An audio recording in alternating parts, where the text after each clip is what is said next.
Hello, and welcome to Shedding the Bitch Radio, where you can discuss, debate, and get advice on how to discover and shed the bitches of fear, insecurity, self-doubt, and negative mindsets so you can realize your dreams and life purpose and create and accelerate the riches you want in life. Join us here live every Tuesday at noon Eastern and dialogue with us at 818-572-2910. You can also chat with us at Blog Talk Radio /SheddingTheBitch or share your stories on our website at sheddingthebitch.com. Whatever the bitch is that's holding you back from living your life to the fullest, it's not worth giving up the riches in life that you deserve. So call in now and let Bernadette Boas know what's holding you back. 818-572-2910. Alexis Nicole White. She's an entrepreneur, author, and inspirational speaker. As a graduate of Purdue University, Alexis dreamed to climb in the corporate ladder. However, life and relationship experiences have birthed another passion in Alexis. Today, she's a writer and speaker. She's passionate about raising awareness about emotional abuse in relationships. And I'm assuming we're talking all kinds of relationships. Yeah. Her memoir, The Covered, let me hold it up for you. I want everybody to say it. The Covered highlights her journey with experiencing emotional abuse and how she survived and thrived. Her goal is to help other women, young and old, do the same, survive and thrive. Welcome, Alexis. I'm so excited to have you. Thank you. Now, you're in Atlanta, which I was thrilled to find out. So, of course, I'm shooting her, her assistant's notes as probably late as yesterday. Any chance she can come into the studio? I would love to get her on camera and, have this conversation one-on-one, just because I know what a story she's going to have. So before we get into kind of the standard questions, so to speak, share with us how all of a sudden you went from Purdue University to wanting to climb the corporate ladder to doing what you're doing today, and that led to The Covered. Now, I'm assuming The Covered, can you get it everywhere? Yes. Oh, okay. And your website, I definitely know you can get it on her website, which is alexisnicolewhite.com. You'll see her cover of her book there, and you can just order it there. And at the same time, while you're out there listening to our program, but at the same time searching on alexisnicolewhite.com, check her out. Check out her services, what she's all about, her speaking, how you can engage with her, all that kind of good thing. And we'll mention her handles in a minute. So tell us, who is Alexis Nicole White? I am a ball of energy that's going in the right direction finally after all of this time. Hey, it takes time. Yeah. But overall, I'm a mother, I'm an entrepreneur, I speak to empower people because I want people to know that the things that we go through in life do not define us. And that's something I had to learn the hard way.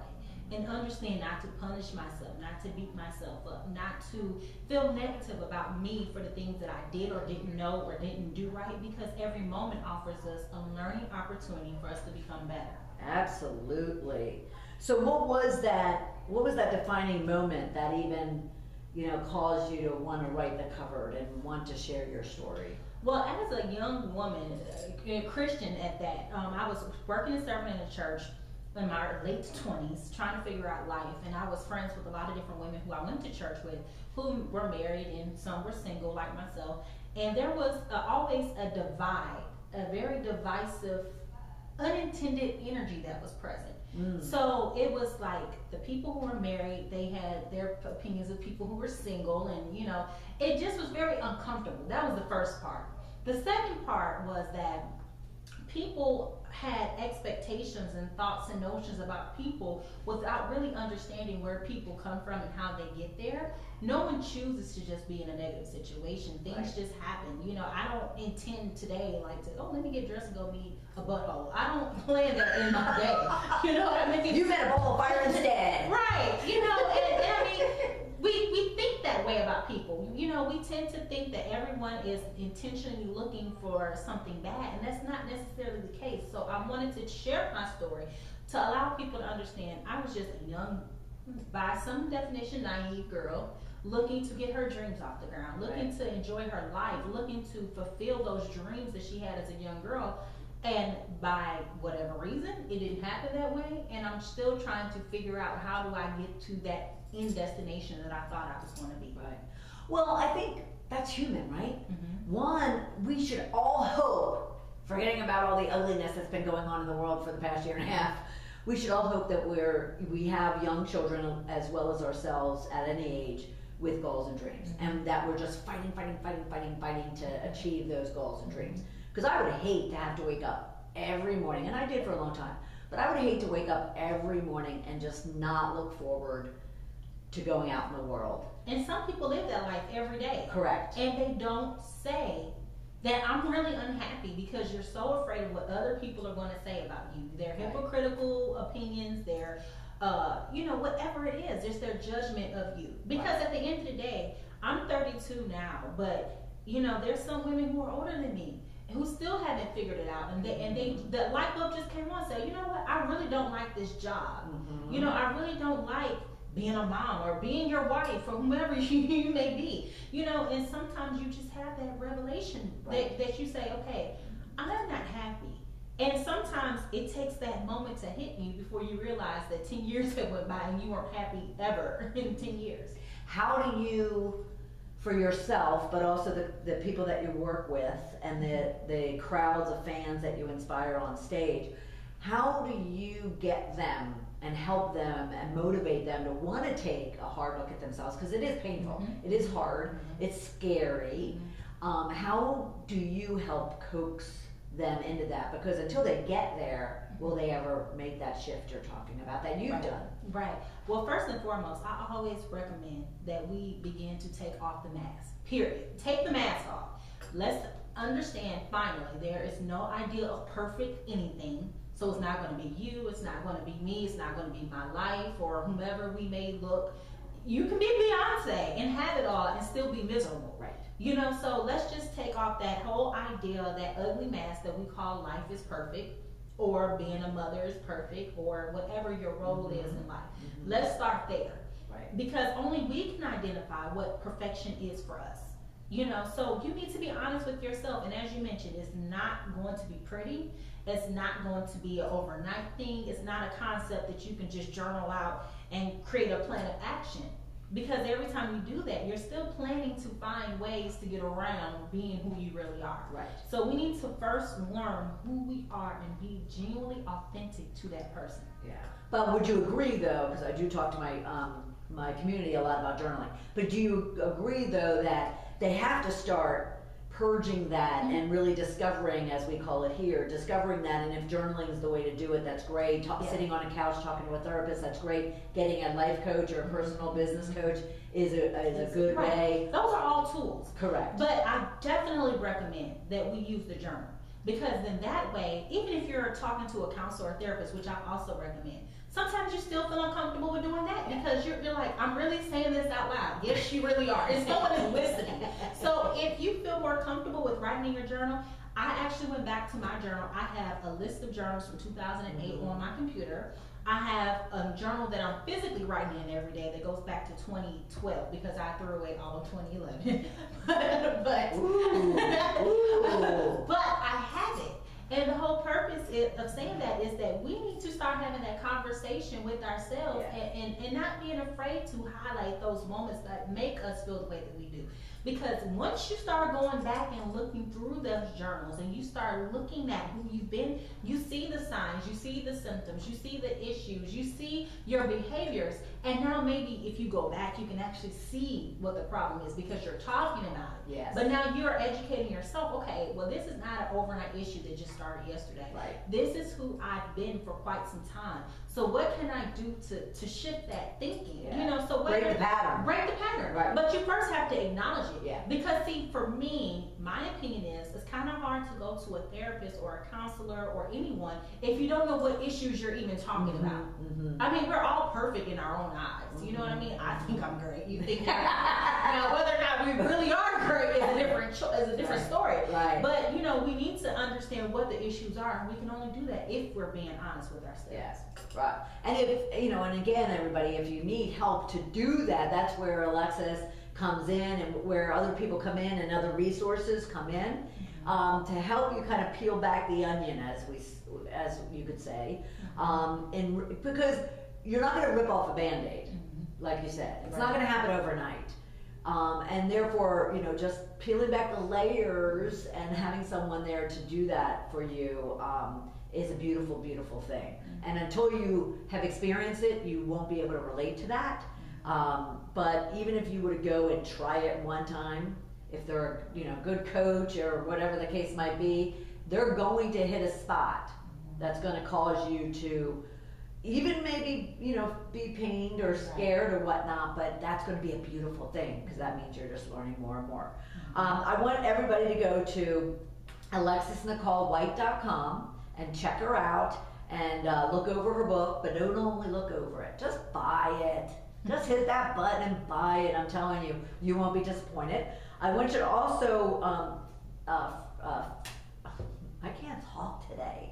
You know, these extra hours of being awake at 5 o'clock in the morning are killing me. I want you to follow her, like her, tweet with her, post with her, you know, engage with her, and let her kind of help you kind of overcome the conversation we're going to get into, emotional abuse. So you can do that by going to Facebook is Alexis Nicole White. Believe me, just go Alexis Nicole White anywhere and you're going to find her. Now, if you're seeing and watching her on video, she does have long hair in her photos, as opposed to this gorgeous, I shed the wig. as opposed to this gorgeous head of hair she's sitting with, you know, in our studio today. But go to Alexis Nicole White on Facebook. On Twitter, it's I am Ms. White. I love that. The minute I was looking for you, I was like, she owns it. I am Ms. White. And I'm sorry. I am Ms. Alexis. I'm sorry. I am Ms. Alexis. And then LinkedIn is Alexis Nicole White. Okay, go check her out all over the place. So what inspired you to write this? And what is it you want? And I'm sorry, what I mean by this is The Covered. It's called The Covered, and it's based on her true story. And what do you want your readers, which are going to turn into fans right away, but what do you want them to walk away with? I want them to understand there is no perfect person. We can create parameters for what we think successful relationships look like, whether it be platonic or romantic, but we have to do the work to set that parameter. I say this sometimes and people are like, oh, but I hate when people like Steve Harvey give all this great advice, because there is no cookie cut advice for how a relationship is going to look. You can do everything right and still end up not married, still end up with a douchebag, you know, whatever it is that, you know, we tend to get. And I want people to understand, especially women, is that, you know, people say, oh, you get what you are, you attract what you are. No, I think we're just attracted to certain things. And I think that if we understand what we're attracted to, we can better curate how to not attract the bad person in what we're attracted to. I love that, because I'll be honest with you, I'm one of those, you put out in the world, you get back what you put out. But you're right. If we just, you know, stop saying that as opposed to then looking at what it is that we're and why it is we're attracted to certain things or we behave in certain ways, that would provide us that clarity to shift, is what you're saying. Right, because once you understand that much, I'll give you an example. For me, I never realized until now, after writing the book, I'm always attracted to unavailable men, emotionally unavailable men, okay? Emotionally unavailable. And many of us don't even realize that we're doing it, because that's just something innate in us that we perpetuate that behavior. Right. But I figured out where it came from finally. My dad is that way, you know, and it's not, he doesn't do it intentionally. He's an engineer, he problem solves. That's what he does. So to go to him and to have a problem that requires compassion, to require actual patience, that's not who he is. Right. But that's what I look for in the men that I'm attracted to, because it reminds me of your my father. dad. Right. And it comes down to mom and dad. I know. Like daddy issues, you know, mommy issues. It's always parents, it's your fault. So, I mean, you have to do a good job to the best of your ability, because your kids walk away with issues, whether or not you intend for them to have them or not. We take everything. I mean, honestly, statistically speaking, adolescents, especially teenagers, are very impressionable. Right. So if you don't have your life together, guess what you're going to do? Perpetuate those issues in your children, and they're going to grow up doing the same thing, and it's going to be your fault. Right. Well, and that's why I think so many times, things that have gone on for generations and actually centuries, it's because the pattern's never been broken. And therefore it just continues to get passed on, and no one has taken kind of a courageous step to say, you know what, this might not be the best way to be going about things. But they feel comfortable, don't they feel, is that what you find, is that they feel comfortable where they're at? They don't want to make that shift and feel uncomfortable, so they just say, okay, I'm just going to resign to the fact that this is the way it is. Right. And many of us just don't know how to deal with it. We have this mentality that just because this is the way that it's been done, that makes it right, or that's the way it should always be done, and it doesn't make it right. Right. Right. So once you understand what the patterns are, and you're not afraid to confront the patterns, the things that make you feel comfortable, the things that make you feel like this is the greatest feeling ever, whether or not you admit that or not, once you identify that, you can problem correct, you can problem solve, you can figure out how to go from here to be the most productive person that you could possibly be emotionally. But many of us, we get spooked out the first sign of a tear, and it's like, oh my God, this hurts, this is painful. Right. But any type of growth process comes growing pains. Yeah. And there's going to be times where it's challenging, it's going to be painful, it's going to be hurtful, it's going to be very uncomfortable. But the end result is going to be so much more amazing. So much more, so much more amazing. And you have a beautiful 2-year-old. Girl, boy? Boy? Yes. Oh, so you have your hands full. I do. I don't have any children. So yes, and yet at the same time I feel a responsibility too. I don't have to be a parent to want to pass on to what you're saying, want to pass on a better world, better ways to going about kind of building relationships and having relationships. And with 22 nieces and nephews, let alone anyone that you touch in the world, I too feel a responsibility. Right. Even though my brothers and sisters will tease me at times that I don't have any children, they're not teasing me about not having children. They're teasing me about, oh, my life must be so easy being childless. All I can say to you is it's not appropriate on the radio show. I'll leave it at that. Yeah. But the thing is, you're right. We do have a moral obligation to pour into people, no matter what our role is. Whether you have children, whether you don't, whether you are a neighbor. I correct my neighbors. I'm old school. Like when I see them outside, I'm like, didn't your mama tell you? Like, and they don't listen to her, but they listen to me because I'm like, don't come over here with that. Like, I heard her tell you. So, the point is saying all that is we do have an obligation to help pour into, build up, and to enrich the community, because these are the children who are going to be taking care of us when we're older. Absolutely. These are the children who are going to be our doctors, our dentists, our, whomever they may grow up to become. And we have to have that same love for them that people had for us. No matter who we are to them, we still owe that to them. You can't turn a blind eye to when you see someone, like I love What Would You Do, but like the little boy was being verbally abused by his father, and people were like, oh, that's not okay.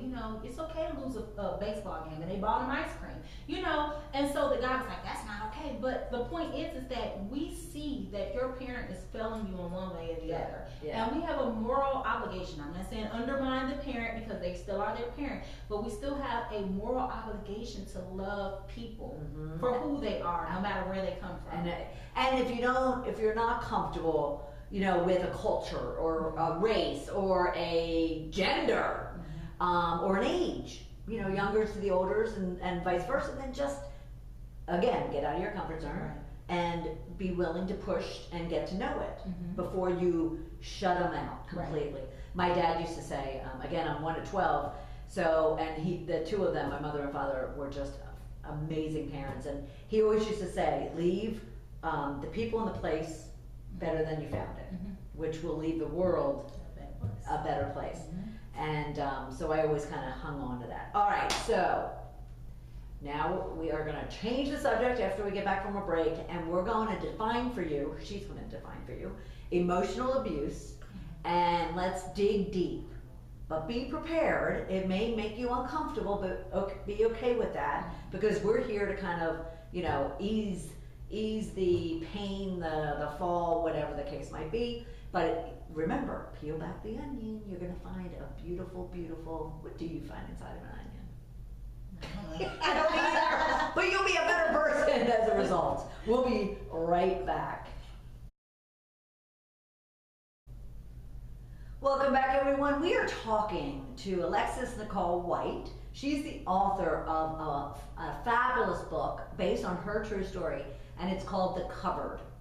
And she's actually in studio with me today. I'm so excited, in Atlanta. So if you're joining us live on the program, fabulous. At the same time, you can also, after the program, you can also join us at any time by downloading it from blogtalkradio.com/sheddingthebitch, or go to our sheddingthebitch.com and you'll find a radio channel on our website that you can also download the programs. But we're also videotaping, so you can see our lovely faces, and therefore stay tuned for that being posted on Facebook, Twitter, our YouTube channel. Always check out Shedding the Bitch on YouTube as well. We're everywhere. All right, we're talking emotional abuse, more so overcoming, surviving, and becoming excellent in life as a whole. But I think we need to, Alexis, we need to kind of get serious about what is emotional abuse and what does it look like to those of us, staring at it. Well, unfortunately, it doesn't really look like anything. It doesn't come in a package, So what I mean by that is when we say domestic violence, we know what that looks like. But you can't really gauge what emotional abuse looks like because it's here, it's in your mind. Emotional abuse comes from any type of situation that fosters a fear that turns into an anxiety that can create a post-traumatic stressful situation for you and leave you with PTSD inevitably. So that's a heavy definition to really unpack and to really understand. Right. We think that, it has to be something traumatic to happen. Well, it doesn't have to be traumatic. One would think, especially in the presidential election, there was a comment made about veterans and not being able to handle war, and that's why they have PTSD. That's not true. I can go down the street and unfortunately be hit in a car accident, and that can create an emotionally abusive situation for me to where I create a fear for driving, and now I have a post-traumatic stressful situation. Sure. It can be a friendship, it can be a relationship, it can be a working environment that can create that fear that turns into an anxiety that can become, if not treated, a post-traumatic stressful situation for us. Okay, so if we were to break this down, and a bunch of stuff's running through my head. So if we were to break this down to, if a parent, as you're growing up, if a parent is constantly telling you, you're not pretty enough, you're not good enough, you're not smart enough, and constantly, it doesn't even have to be aggressive. Right. It could just be backhanded comments. Right, absolutely. So what you're referring to is aggression, and it's several different types of ways that this can happen. So overall, it's a form of a form of verbal abuse, as well as you have physical abuse, you have sexual abuse, right. You have financial abuse, so it's all those different things. Primarily, emotional abuse comes from, like you mentioned, comments that are happening. So whereas someone can minimize you, so for example, if you could say, Alexis, I really don't like when you say this, and I said, well, it's not really what you think it is. That's minimizing you to tell you that your feelings aren't valid. And therefore, you start to have a fear about coming to me about situations and raising your voice. Mm-hmm. Or I can be aggressively saying something to you in terms of just anything. I can say, I don't really like that. Why do you wear that sweater? It's hideous. And I can humiliate you in front of a group of people and make you feel uncomfortable, when that's not really the case at all, Or I can just gaslight and project problems over to you. So it's so many different things. Yeah, it's a lot of definitions of how, little small behaviors perpetuate to lead up to bigger things. Right. And create that fear that's inside of you. Sure. But like you mentioned, parents, we don't realize how monumental our voice is to our children. Mm-hmm. So it's very important. And I'm learning this because I'm not a words of affirmation person. Like, I'm really not, and I get that from my dad. But I'm learning with my son that I need to affirm him. I need to let him know, you're so smart. I tell them all the time, I love you, but it's not enough to just say that. I need to let them know you're so smart. You can do anything you put your mind to. What make, those things to build him up, to make him feel really good and to have confidence. Right. But many of us grow up in households where maybe our parents may have said some things to us that were less than flattering. Our siblings have said some things to us that were less than flattering. And the children that we go to school with, they say things to us, the biggest lie. Sticks and stones may break my bones, but words will never hurt me. We all remember those negative comments from the second grade that made us super subconscious about our hair, our teeth, our eyes, whatever our measurements and flaws are in life, whatever it is. So we have to really get out of that mindset of thinking that words are not hurting us and not leaving marks on us because they are. Right. So when it comes to, that's children type of thing, which they can carry into their adulthood. And then you have, like you said, it could be at work. Unfortunately, from my own experience, I wreaked a lot of emotional abuse on people. Not proud to say that, and took a long time to kind of heal myself, and I still haven't healed other people from the comments that they'll make toward me. Fair enough. And then it could be, like you said, in relationships, whether it's with a sibling, a lover, a friend, and it could, kind of take the form of just those backhanded, like one of the ones in the South, for those of you in the South, is, what's that one saying that really, bless your heart, is a Southern, comment. That it sounds kind of cute, right? Bless your heart. I'm from Philly, I can't do it. But at the same time, it's meant to be offensive. It's meant to be offensive. Right. It's kind of like, oh, look at her. Bless your heart. Yes, and that can also just over time. All right. So why do we really have to stay aware and be mindful of the fact that emotional abuse exists, God knows, on social media, and kids committing suicide, even adults committing suicide because of the just emotional abuse on social media. Why do we have to? And I think that's kind of evident, but at the same time, then what do we do about it? Like, how do we stay mindful about not allowing emotional abuse? Well, for me, I've had to learn how to disconnect. I think we spend way too much time on social media. I love it for what it is, but a lot of times we subject ourselves to things. What I mean by that is, we all have that girlfriend who has picture perfect lives. Whether it's the husband, the children, the super mom, the super employee, whatever people are going through in life that just looks so amazing in comparison to ours. Right. And one of the things that I tell people is, in order to not abuse yourself, don't subject yourself to it. It's okay to see someone doing great in life. It's okay to compliment them. It's perfectly fine to say, you know what, girl, you're doing a really good job. But it's okay to not feel bad if that's not who you are and where you are in life. It doesn't mean that you're never going to get there. It doesn't mean that you're not going to be inspired. You can just say, girl, you're doing a really good job, or congratulations. But also, as a lady named Amy Walker taught me, was to remind yourself to compliment yourself as well. Because we're doing great jobs with the circumstances that we're dealing with whatever it is. We have to be mindful that we rock, period. It doesn't matter if you, I'm a single mom, and sometimes I feel so guilty because, my child just acts bonkers sometimes. And I remember I was at the library not too long ago, and I cried the whole way home because he wouldn't sit still. And I was like, okay, Alexis, let's take it back. You're doing a phenomenal job. He's 2. So, he has no idea what just happened. Right. He's upset because he's sleepy. He wanted to play with whatever it was. But you can't punish yourself, But social media put that cursor out there to make you feel so inferior when you're not owning up to someone else's standards. But let's be mindful. When that picture goes pastures free, we don't have no idea what else they're dealing with in their lives. We always celebrate the good things and hyper sensationalize the good things, but we never identify and share the negative things and the things that are bothering us, that are painful, because it's easier to talk about what is going right than it is what's going wrong. And I'm not saying that we need to expose all of our personal business, because some people do that and you need to stop. But I'm just saying, keep it real with yourself. You know, and everything does not have to go on social media. You know, so let's just start there. Everything doesn't have to go on social media.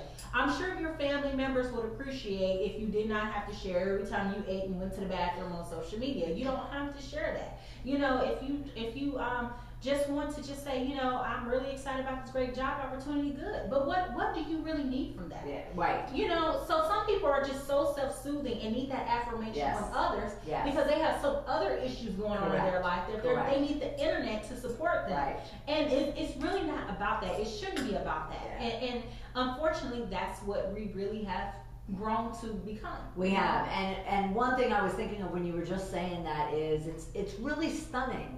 And we really have to give thought to the fact that we don't share our own negatives. We're kind of insecure, fearful. We think people are going to judge us and shame us. But we have no problem getting online and ripping down somebody who's trying to do good in their life. And I have to tell you, and I'm sure you'd agree with this, that's projecting your junk. Yes, it is. That's projecting your junk. So why don't you switch it? Why don't you turn it on its head, and instead of going out and, you know, making judgments on other people, turn it to yourself. And that's kind of where the whole bitch thing came from. Is, you know, I get judged on, you know, just the brand shedding the bitch. And I said, this isn't about a person who is this type of person. It's really about that I was that type of person because of my own junk. So the bitches are your junk. And I'm trying to turn it internally to get rid of your weakness. To get rid of those things that you don't like about yourself, and really what we call honor our riches.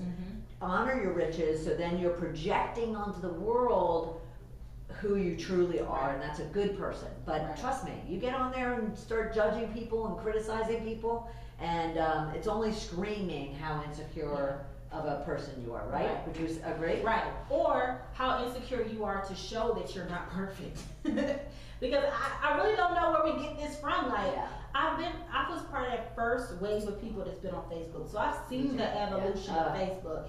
And it since 2004, like, just the cattiness behind Facebook. And I mean, I was in college then, so it's to be expected. You know, you're like trying to find yourself. But some of the people that are still there that like are on my friends, if I ever reactivate my personal page, and I see my friends, it's like, okay, I'm glad that you're doing well. But like, if you ever just be bored and just scroll through their timeline, everything is, oh, look at me, I got this promotion. Oh, look at me, I just bought this new house. Oh, look at me, I just got this new car. Oh, look at me, I had baby number 3 and I'm still rocking at my career. Like, oh, it's you know what I mean? And to me, it's like, it's like, oh, look at me, I'm in the gym and I'm not even sweating, I'm glistening, you know? and that's fine. But I'm just confused or interested in knowing, how do you really manage your life when you're not on social media posting? Or that beautiful picture that you talked about, you know, the beautiful picture that, you know, everybody envies. They'd be surprised at how, you know, you can't judge a book by its cover.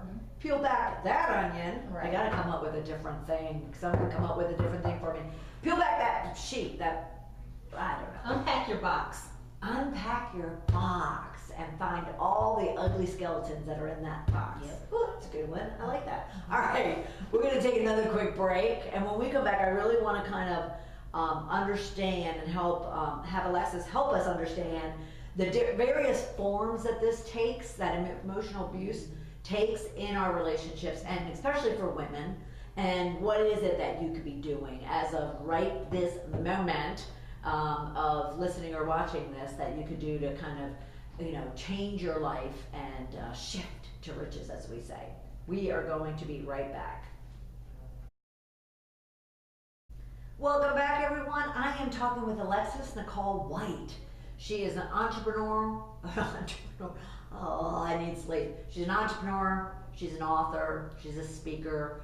But she also is one who's been there and done that when it comes to facing emotional abuse in the mirror, in its eyes, and deciding that she wasn't going to have it anymore, or at least she was going to give herself some tools and tips in order to kind of break through and overcoming those things.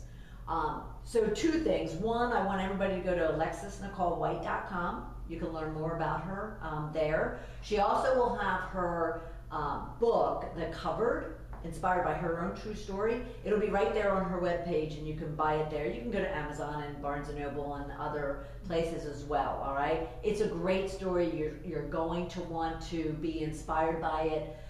You're going to want to feel and maybe be, kind of made uncomfortable, but at the same time, she's going to get you beyond that, so you are creating excellence and whatever it is that in life that you want. We're also wanting you to go and Facebook her and tweet with her, and just Google Alexis Nicole White, and you're going to find her. She's one Alexis Nicole White on Facebook. I am Ms. Alexis on Twitter, and you can go to our Twitter account too, and you'll see some posts that we've made with tagging her, and you can join in on the conversation. All right, and you can always hashtag about today's program by using hashtag emotional abuse and all that kind of good stuff. All right, I really want to understand for myself and our listenership the various forms that emotional abuse takes place, how women are then, as a result, impacted not only in their relationships, but when they go to work, when they go to the community, and they, just kind of go out in the world. What does it look like? And then we're going to talk about what we can do to get beyond it. So some signs that I would say, I try to categorize it as simple as possible because it is so broad. But when we think about emotional abuse, that's just the header. Under that comes our verbal abuse, our physical abuse, our sexual abuse, our financial abuse. And many of us don't even realize that in marriages where we allow like our husbands or the women to control our wives to control all the money, that puts you in a financially abusive situation because you don't have access to things. You're being rational with money like a child, or on a spending limit like a child. Wow. So, we have to be very, very cognizant of what it is that we're talking about here and how does that affect us. We are adults. As adults, we have the ability and deserve the right to have freedom and liberty. We should be able to go where we want to go without feeling like we have to report to somebody, check in, we're being stalked, however it goes. We should be able to dress and like the things. We should be able to agree to disagree. I shouldn't be forced to conform to your opinion because you're going to disapprove of me, or if I'm being subjected to looks of disapproval, like, really, you know what I mean? Like, we don't deserve that, you know what I mean? So we have to be mindful of all of the different ways that we are being subjected to this, especially at work. I mean, like, you really don't think about how toxic the workplace can be. Oh, geez. And we think that because we have human resources that they're for our benefit, and they're really not. They're there for your company. They're there to protect the company from doing any illegal things that can get them sued. So when it comes to like your interpersonal garbage that's going on in the workplace, that is not the place for it to go. Like, just don't do it. Well, unless there's a really good coaching, mentoring type of environment. Right. But you're right, there's a lot of companies that just don't have that. Right. And it just perpetuates that frustration and that hostility because there is no freedom to be who you are. Right. We are all unique individuals. We all have special gifts, special talents, whatever it is about us that makes us unique. And the thing that we need to be mindful of is accepting that difference in others. I like what Oprah said. It was going viral today, so it's fresh on my brain, but she was making a comment about Hillary Clinton. She said, you don't have to like her. She ain't coming to your house. So, it's just accept it. Like if you see someone who may be a little bit different, it's okay. Just accept it. Right. Accept it and just disconnect. It's everything's not for everybody. But for some reason we ingest it and think that we have to force you to conform to what we perceive to be acceptable and we have to make comments and we think that shaming you is gonna change it, humiliating you is gonna change it. It's not. It's only gonna make everyone else more uncomfortable unless you're the bully that's bullying people. Now we don't have a problem.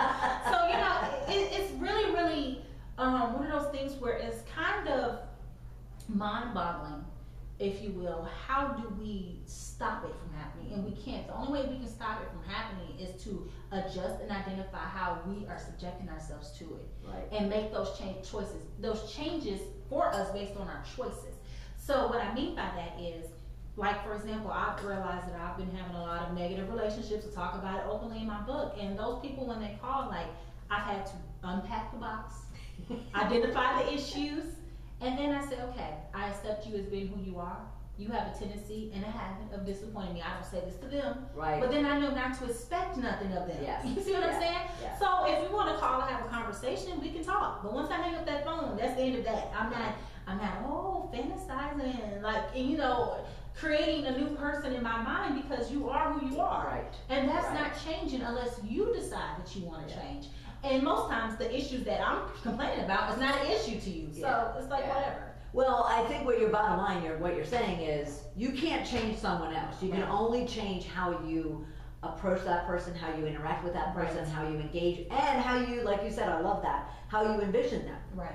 You know, stop conjuring up this idea of someone that's not really there, Mhm. and be real about what it is you're actually getting and how it's either benefiting your life or it's detrimental to your life. But the key, don't you find the key though, Alexis, is, okay, so you know that this person is toxic for you, or you know that this emotional abuse is happening, and yet, there's that weight that holds us down. You know, it's either a family member, or it is, like you said, it's a loved one, it's a work situation, and there's a greater fear to people to cut that loose. Right. Because then it's like, oh, what do I do? What do I do without them? What do I do without that job? Right? Right. But what do you do to kind of get someone to say, look, it's one or the other? Right. That's what we have to get real with ourselves. And if you love you like you say you love you, and if you appreciate you like you say you appreciate you, right, you have to understand, when you unpack the box, what got you into that position. Because honestly, a lot of people have big shiny boxes with no substance on the inside. I mean, let's just be honest. You love the packaging. You know what I mean? But it's nothing in that box that they can offer you that's going to serve you, that's going to help you and you be a better person. Right. Any relationship that we're in is supposed to be a win-win, period. Yes. It's supposed to be a build you up, help you out, let me serve you like you're serving me, let me pour into you. It's supposed to be a riveting situation for everyone. But if it's not, I was afraid of that. If it's not, what can I do? What's one thing that I can do to kind of get myself out of that emotional abuse situation? Make sure that you're honest enough with yourself to acknowledge it so that you don't come back to it again. Did you get that?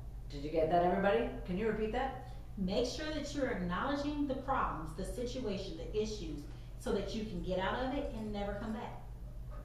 It's going to take you getting uncomfortable, all right? But I want you to do that. And I want you to go to alexisnicolewhite.com and get her book, The Covered, and let her stories help you relate to what it is that you might be going through. And then that way, you'll feel a little bit more comfortable and safe to be able to go out and do it yourself. But also reach out to her, alexisnicolewhite.com, but her email is info@alexisnicolewhite.com, and feel free to engage with her and ask her and look at her services and what it is that she provides for you. All right? I want to thank you so much for being part of the program. It's been fabulous. And we'll get to talk after we're done, because we still have the video going. And I want you to all stay tuned for all the guests that we have lined up between now and the end of the year, because we're getting you ready for the end of the year plus the new year. So I want to thank everybody for joining us today, and I want you to have a rich, prosperous week, and join us right back here at noon Eastern Time next Tuesday on Shedding the Bitch Radio. Thanks, everybody. Thank you for listening to Shedding the Bitch Radio with Bernadette Boas. Join Bernadette every Tuesday at noon Eastern as she helps you shift your bitches to riches. And the dialogue is always going on at sheddingthebitch.com. See you next week.